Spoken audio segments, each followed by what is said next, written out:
Voilà, on parle encore de ces élections sénatoriales, séisme pour après le passage à gauche du Sénat, plus de femmes, 77, des écologistes qui passent de 4 à 10 sénateurs. On va retrouver tout de suite Jean-Vincent Placé, qui est donc un des nouveaux sénateurs verts. Bonsoir, merci d'être en direct avec nous sur BFM TV.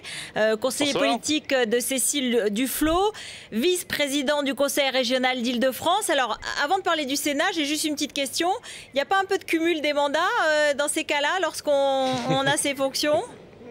Oui, tout à fait. Donc, on va y mettre bon ordre et je vais progressivement, mais dans des courts délais, démissionner la vice-présidence au transport de la région Île-de-France. Parce que nous, les écologistes, nous sommes extrêmement attachés à l'exercice plein des mandats pour lesquels nous sommes élus. Donc, vous annoncez sur BFM TV que vous ne serez plus vice-président du Conseil régional d'Île-de-France. Voilà une première information. Voilà. Dans combien de temps? Donc assez rapidement.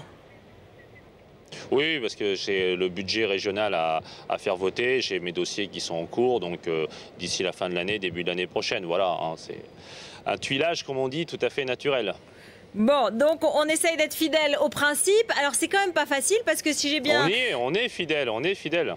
On est fidèle, mais tout de même, quand même, ça me fait un peu sourire quand je vois que la gauche et peut-être plus les écologistes ou certaines personnalités traitaient le Sénat un peu de ringard, de vieillot.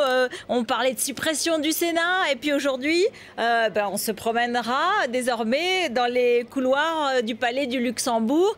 C'est un peu loin de la politique autrement, non ?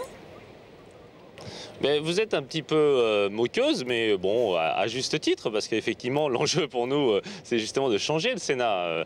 C'est vrai qu'incontestablement, c'est plutôt un club qui a l'air sympathique et dont d'ailleurs, je pense, les Français n'ont pas bien mesuré l'utilité dans la période précédente. Parce que si les sénateurs avaient eu beaucoup plus de distance par rapport à la politique de Nicolas Sarkozy, avaient été capables de jouer leur rôle par rapport à l'Assemblée nationale et d'avoir l'utilité de la deuxième chambre qui tempère, qui oriente, qui amende, probablement que les sénateurs sortants auraient vu leur majorité reconduite. Donc déjà, je crois qu'il faut restaurer l'utilité du Sénat, l'expliquer davantage aux Français et puis profondément changer le fonctionnement. C'est vrai qu'il faut l'ouvrir à la population, à la vie participative. Je pense par exemple que les ONG, les associations, les syndicats, il doit y avoir une vie de la nouvelle majorité du Sénat pour essayer d'être utile avec les forces vives de la nation pour faire les lois que le pays attend. Est-ce que, par exemple, vous allez essayer de mettre à plat une transparence totale sur les comptes, sur les primes, sur les comptes de campagne? Est-ce que les grands électeurs, par exemple, qui sont indemnisés pour aller voter, peut-être que c'est de l'argent en trop? Est-ce que vous allez prendre des mesures sur les finances, précisément, et sur la transparence?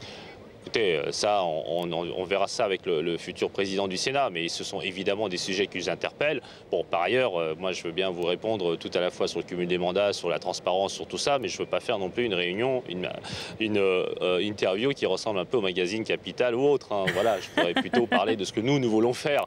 Nous voulons faire pour le Sénat. Nous voulons déjà nous opposer à Nicolas Sarkozy plus fortement encore, et le fait que le Sénat soit à gauche, cela va nous le permettre. Nous voulons également faire des propositions pour les Français, parce qu'on voit bien aujourd'hui la crise dans laquelle nous sommes, et là il y a absolument besoin de changement, et puis aussi bien sûr préparer l'alternance pour l'année prochaine, car je crois que cette victoire au Sénat, c'est un premier pas très fort vis-à-vis de l'élection présidentielle l'année prochaine, et je crois que là nos amis de l'UMP auront des soucis à se faire et je m'en réjouis. Jean-Vincent Placé, vous dites clairement je veux faire une chambre d'opposition au président et au gouvernement. Oui. Est-ce que pour cela... Voilà, donc un Sénat d'opposition. D'opposition et de proposition. D'opposition et de proposition. Nous allons évidemment nous opposer à la loi de finances, enfin, à part si évidemment, enfin, le gouvernement entend le message qui lui est apporté. Parce que la réalité, c'est que je vois aujourd'hui les responsables gouvernementaux qui nous disent « Ah, mais c'est rien, c'est à la suite logique des scrutins précédents », bon, ce qui déjà est quand même beaucoup.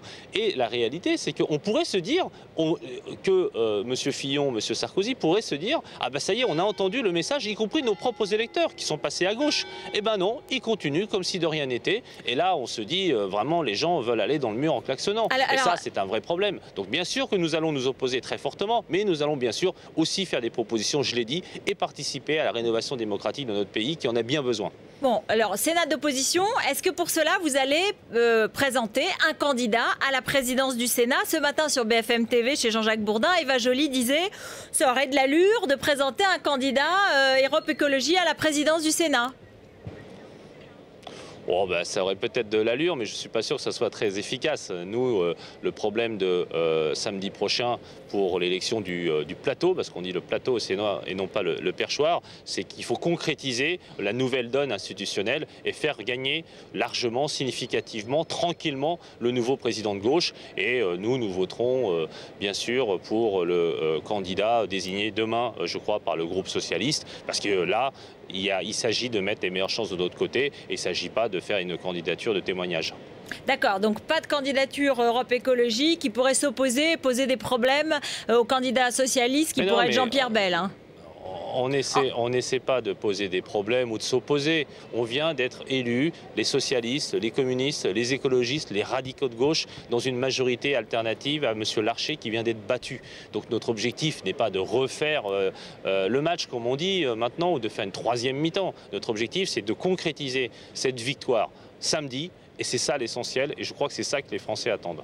Est-ce que vous êtes sûr que ça va passer sans problème, alors que sur mon plateau, il y a un instant, c'est pas le même que le plateau de la présidence du Sénat, mais le plateau de mon studio, eh bien, de notre studio BFM TV, Jean-Pierre Raffarin disait Gérard Larcher a des chances parce que les sénateurs, ils ne sont pas liés à un parti, ils sont des personnalités, ils peuvent voter différemment.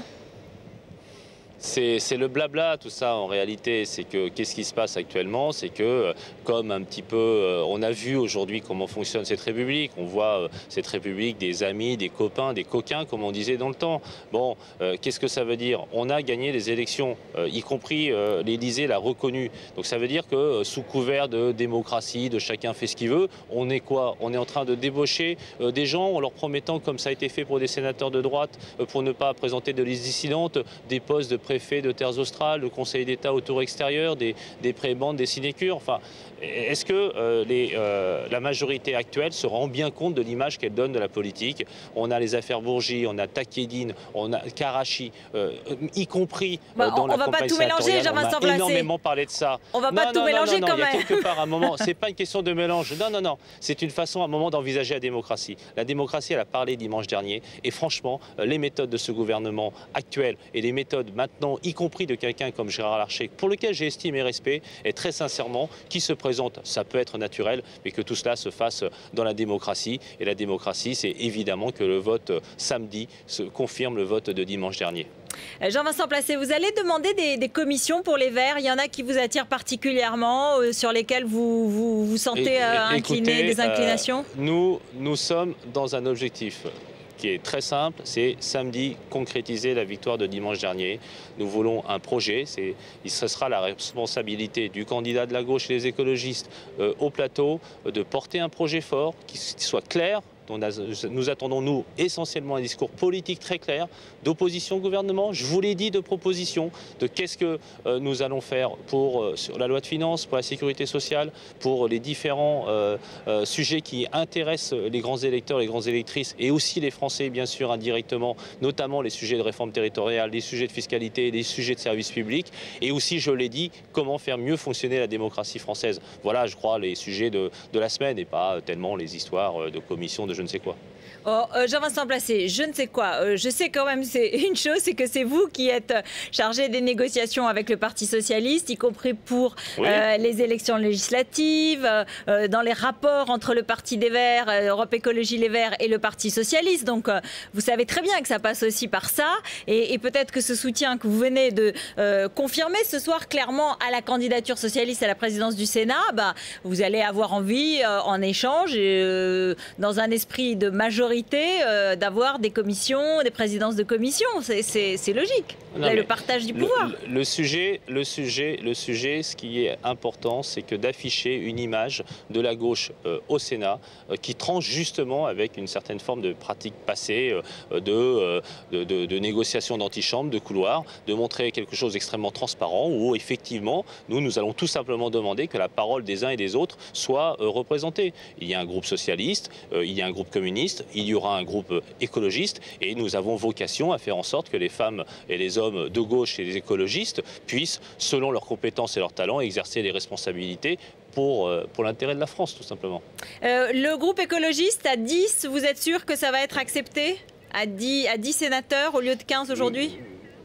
Mais il n'y a pas de sujet de est-ce que c'est accepté ou pas accepté. Le sujet, c'est que, justement, comme je vous disais tout à l'heure, nous avons besoin d'une haute assemblée qui ressemble aux Françaises et aux Français. Et les Français et les Françaises, déjà, ils sont quand même un peu éloignés de la réalité de celles et ceux qui sont élus, qui sont quand même beaucoup plus âgés, qui sont quand même beaucoup plus dans les professions les plus huppées, libérales, aux fonctionnaires, avocats, médecins. Ça ne ressemble pas beaucoup à la France que nous connaissons quand même dans nos villes et dans nos cantons ruraux. Donc déjà, il y a ce problème de catégorie socio-professionnelle, si j'ose dire, qu'il y a aussi ce problème de représentativité de toutes les générations, mais il y a aussi un problème, c'est qu'il faut que l'ensemble des formations politiques puissent s'exprimer au Sénat, c'est naturel, y compris d'ailleurs la droite conservatrice, y compris la droite centriste européenne et libérale. Eh bien, la voix des écologistes, elle doit être représentée, et je crois que c'est l'intérêt de l'ensemble de celles et ceux qui participent au débat démocratique d'avoir cette possibilité de s'exprimer. Nous, ce que nous voulons, ce n'est pas particulièrement des postes, ce que nous voulons, c'est qu'il y ait un groupe écologiste qui puisse expliquer